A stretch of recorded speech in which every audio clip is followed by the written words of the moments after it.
Hey, what's up everybody? It's Ramirez coming to you with the word of the day. Today's word of the day is notice to perform.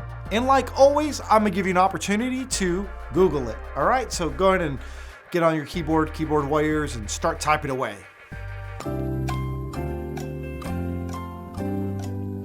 All right, you finished? I'm gonna hit you with the notice to perform. No, but seriously, what a notice to perform, simply put, is it is a tool that is used in real estate that is used basically towards buyers to remind them, if not imply, for them to get whatever they promised to do in a set number of days. So for example, if a buyer agreed to purchase a house, complete inspections within 17 days, and for whatever crazy reason they didn't, a seller has the right to issue a notice to perform through the real estate agent and tell that buyer you need to perform. In the event, by default, most contracts or majority of all contracts that are in real estate typically give a buyer 2 days to fix the issue or remedy the issue. So simply put, can a seller go ahead and just cancel if a buyer isn't performing?